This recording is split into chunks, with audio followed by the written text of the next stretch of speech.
Siku kwake ilikuwa inaelekea kuisha vema. Jioni ya siku hiyo aliamua kuimaliza kwa kufanya mazoezi ya kukimbia kilomita 8.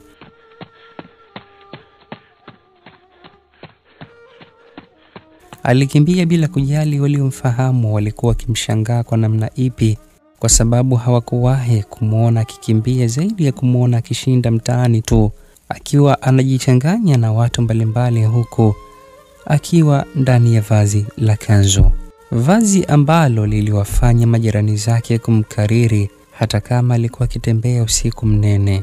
Wapo waliompigia mluzi wa shangwe kwa kumuona akiwa amependeza kwenye vazi la tracksuit yenye bendera ya Tanzania. "Leo shekhe, naona umeamua kupunguza mafuta alisikika mama mmoja akimpazia sauti kutoka umbali mfupi na eneo alilokuwa akipita. Akamjibu kwa tabasamu na kumpungia mkono. Safari yake iliendelea kwa umbali aliohitaji. Aligeuka na kuanza kurejea nyumbani kwake, ambapo alipanga kuingia kwenye chumba cha mazoezi na kuzikata dakika takriban 120 kama alivyokwisha kuzoea. Njiani alipishana na watembea kwa miguu, waendesha pikipiki, baiskeli na gari chache sana. Kuna wakati alipishana na wapasha misuli wenzake ambao kwao ilikuwa ni kawaida kukimbia kila inapofika jioni. Akiwa katikati ya safari, kuna pikipiki moja ilimpita kwa kasi kubwa sana, huku akiwa ameikwepa kwa sentimita chache sana. Laiti kama asingelikuwa ni mtu mwenye kuhisi hatari mapema, pengine angelishia kugongwa vibaya. Jamaa kaliwa bangi tayari, aliwaza, huku akitikisa kichwa kwa masikitiko na kuendelea kunyanyua miguu kama kawaida.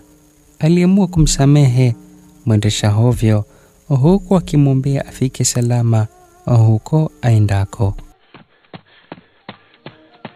Alipo ikaribia njia ya kuelekea nyumbani kwake, umbali wa mita 100 kutoka barabarani, alipunguza mwendo na kuanza kukimbia taratibu ili kupoza viungo vyake kabla hajaanza kutembea, kuifuata njia nyembamba iliyokuwa ikikatiza nyuma ya kuta za nyumba za majirani zake.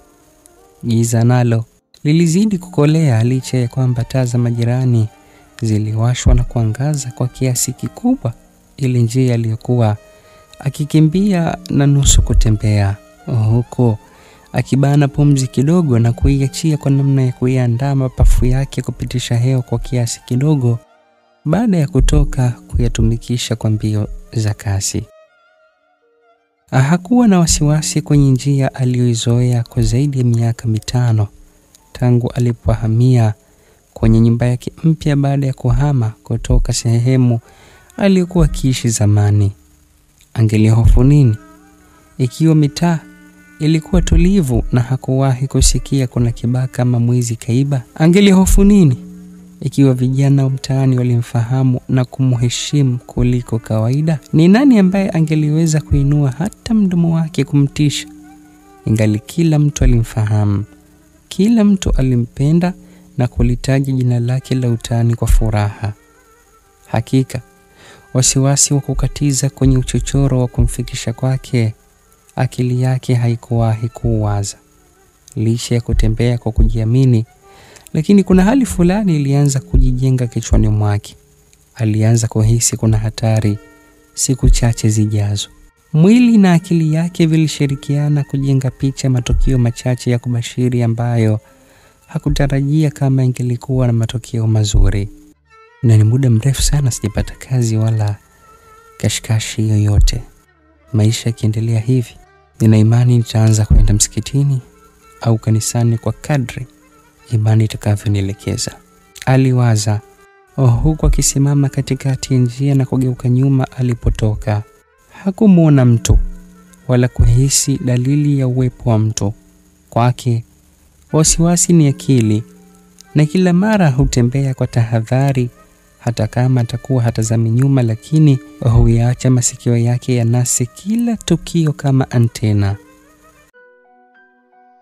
Wawakali wa hizi kazi za siri na zilizo wazi tumerudi mjengoni kwa kubwa kasi. Hii ni Simulizi Club. Tunapatikana kupitia simu nambari 0743217523. Karibu habibi, uweze kuwasiliana nasi kupitia nambari hizo.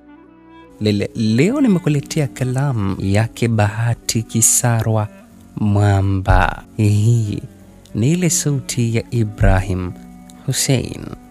Karibu.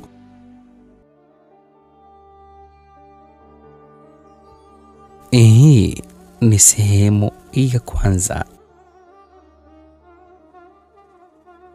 Akaanza kuishusha zipu ya sweta lake huku akiumaliza ukuta wa nyumba ya tatu kabla ya kuifikia nyumba yake. Vitendo vyote hivyo hakufanikiwa kuvimaliza. Hakuona kona ya nyumba wala kumaliza kuishusha zipu ya sweta la tracksuit aliyovaa kabla macho yake hayajaona kivuli cha mtu mbele yake. Mtu yule alikuwa amekaa juu ya pikipiki yake na kuifumbata mikono yake kifuani, kichwa chake akiwa amekiziba kwa kofia ngumu ya kuendeshea pikipiki. Alisimama ghafla, huku mkono ukiganda zipuni na mguu mmoja ukishindwa kuinuka chini kufuata mguu mwingine uliokwisha kutangulia. Macho hakuyapepesha na ngozi yake ikajikunja kwa baridi ya ghafla iliyotowesha jasho lote alilolitumikia kwa zaidi ya nusu saa. Sekunde chache akili yake ilianza kufanya kazi na kumbukumbu zikamrejea. Mavazi na aina ya pikipiki ya yule mtu ni sawasawa na ile ambayo ilimpita dakika chache wakati akikaribia kumaliza mbio zake za ucheshi mwili. Haikuwa bahati mbaya, aliwaza, huku akisimama mguu upande na mikono akiishusha chini kwa namna ya kujiweka tayari kwa lolote lililo mbele yake. Hakusogea mbele wala kurudi nyuma. Alibaki akiwa amesimama na macho yake yakiwa mbele sawasawa na mwili wa mtu. Alikuwa amekaa tulivu kwenye pikipiki yake. Masikio yake nayo yalikuwa tayari kuupokea mjongeo wowote kando yake. Safi sana. Alijisemea mara baada ya kumwona mtu aliyekuwa kwenye pikipiki akishuka kwa namna yake. Alishuhudia sarakasi safi isiyoacha kishindo wakati wa kutua chini. Macho yake yakiwa kodo kwa kiumbe aliyekuwa amesimama kando ya pikipiki yake. Mwili wake ukajivunja kwa kwenda chini na mkono wake wa kulia ukazihesabu punje 4 za changarawe na kuzitupia mdomoni. Kisha akasimama wima akiwa tayari kupokea barua ya mwaliko wa Makonde. Hakutaka kuwa mtu wa kwanza kupiga hatua kumfuata mtu ambaye hakujua dhamira yake halisi ni ipi. Akatulia huku makini ukiwa juu zaidi kuliko kawaida. Hakupepesa. Alichokuwa akikisubiri ndicho mwenzake alikuwa akikisubiri pia, lakini mwendesha pikipiki alipoona anategwa akafanya kile ambacho alihitaji kukifanya bila kupoteza muda. Kwanza akapiga hatua moja ndefu na kuiweka nyuma pikipiki yake, kisha akayatazama mabega yake kwa namna ya kutaka kuona kuta mbili zilizomweka katikati. Kisha akachanua tabasamu lake kwa namna ya kudhihaki. Kisha akafanya kitendo ambacho mtu aliyekuwa mbele yake hakuweza kukiona vema.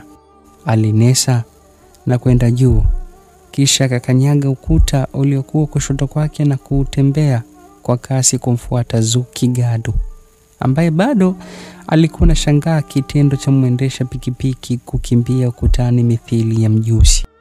Alipomkaribia akajiachia na kutua chini, kisha akanesa tena na kuruka juu, kisha akajipinda na kukanyaga ukuta upande wake wa kulia. Kwa kasi ile ile akapiga hatua 3 na kutua chini akiwa uso kwa uso na mbaya wake ambaye alikuwa anatema punje moja changarawe na kubakiza 3. Akamchekea kwa dharau, kisha akamtisha kama anataka kupaa tena, lakini kabla hajafanya hivyo akaachia makonde 3 ya haraka haraka, na yote yakajaa vema kifuani mwa Zuki Gadu ambaye hakuelewa alipigwaje. Mpigaji hakuridhika na kutaka kumpa mwanya wa kufanya lolote.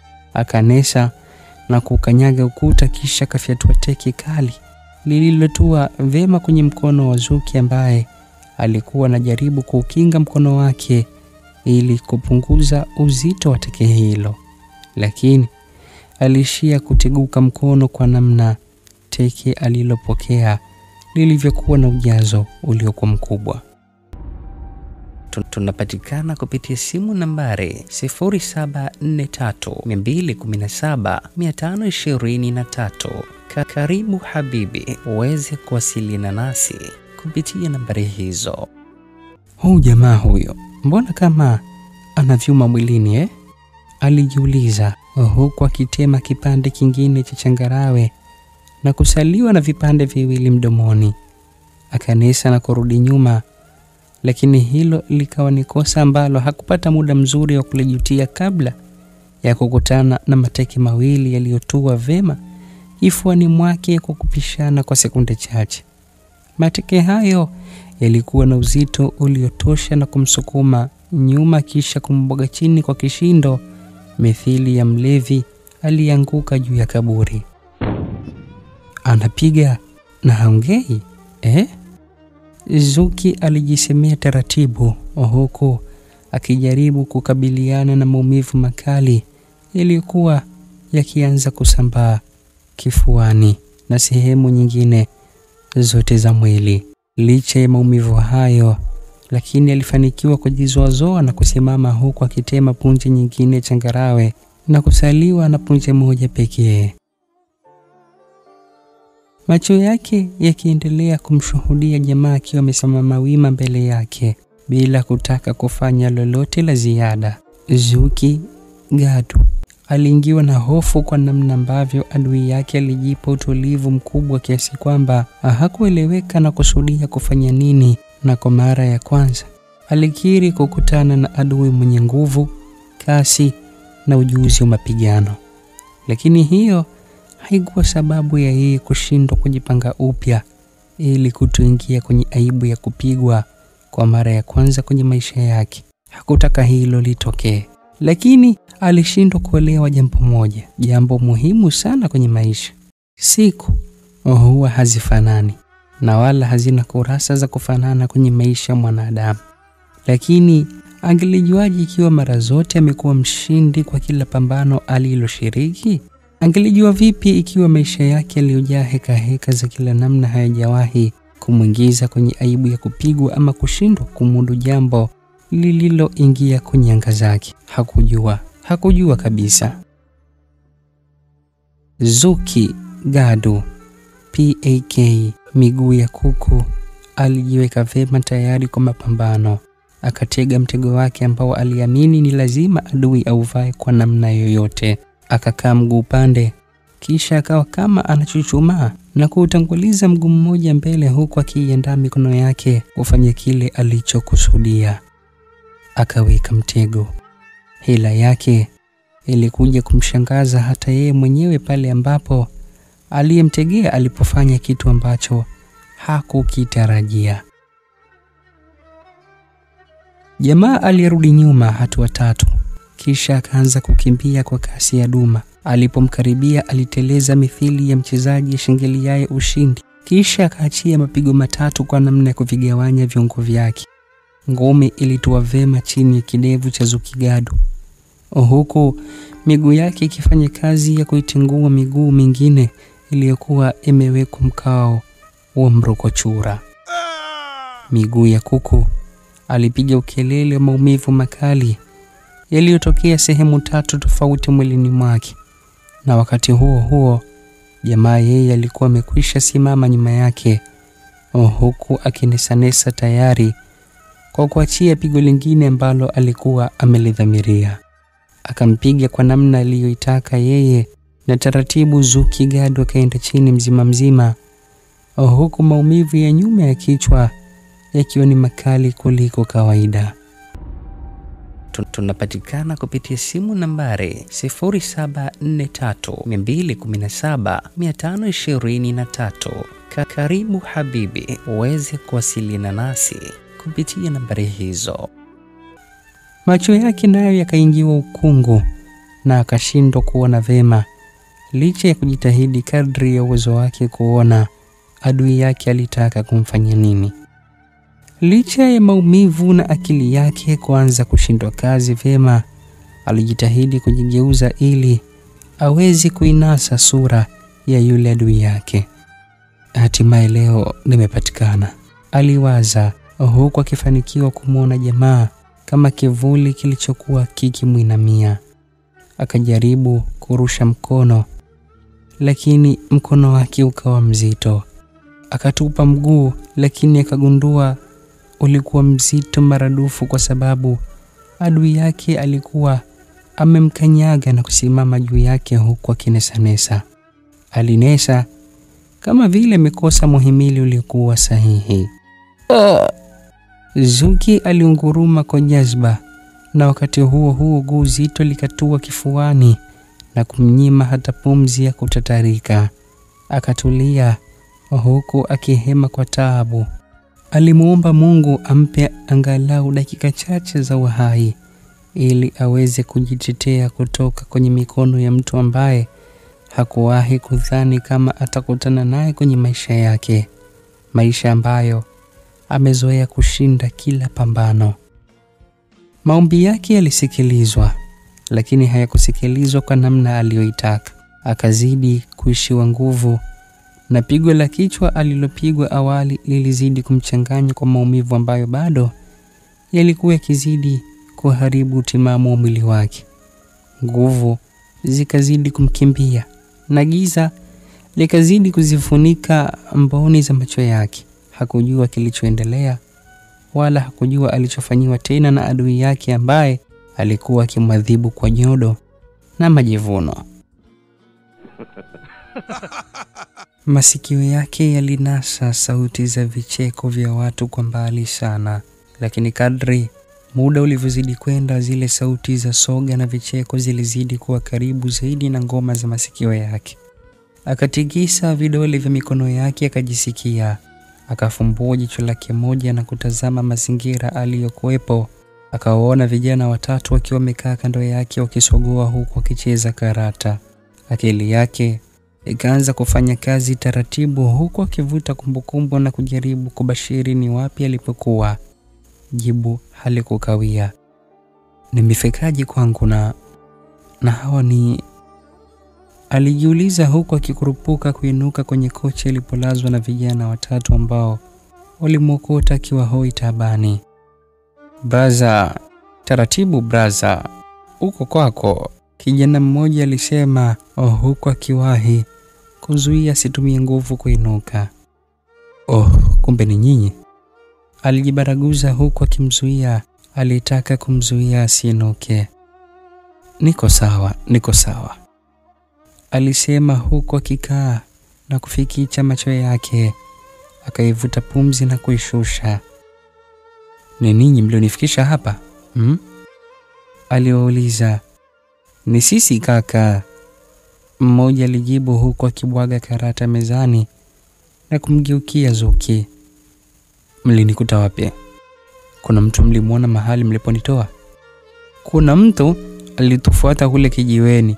Alikuwa ni dereva pikipiki. Bila shaka kwa sababu alikuwa amevaa kofia ngumu na hakutaka kuitoa. Hata tulimuomba kufanya hivyo. Huyo ndiye aliambia ni kwa nini hataki kutoa kofia. Hatukutaka kumlazimisha. Tulichohitaji kwa wakati huo ni kuwahi eneo alilotuelekeza ili sisi tuje kutoa usaidizi na kujua ni nani aliyelala njiani. Tulipokukuta ni wewe, hatukuwa na budi kukuleta hapa, licha ya kwamba awali tulitaka kukupeleka hospitali. Kitu gani kiliofanya mnilete hapa badala ya hospitali? Aliyetuita ndiye aliyeshauri tukulete hapa. Sawa, asante, Zuki alisema huku akiinuka na kuelekea chumbani. Akawaacha vijana aliowafahamu wakiendelea na soga zao. Dakika 3 baadaye alirejea akiwa na noti 3 za 10,000. akawagawia wale vijana ambao walizipokea kwa bashasha. Asanteni sana ndugu zangu, usiku umekuwa mkubwa, naombeni tuzungumze kesho nikija kijiweni, sawa? Aliwaambia huku akiwapa mkono wa kwaheri. Jamaa hawakuwa na pingamizi. Wangelipinga nini ikiwa mwenyeji wao ndiye aliwataka waondoke? Wangelipinga nini ikiwa mifuko yao imetuna walichopata pasina jasho? Waliondoka wakiwa hawajui mtu aliyewaita kusaidia ndiye aliyemshambulia ndugu yao wa hiari. Naam, Zuki mwiba wa chuma sehemu ya kwanza ninaitamatisha hapo. Usisahau kukutana nami katika sehemu ya pili. Hii ni Simulizi Club.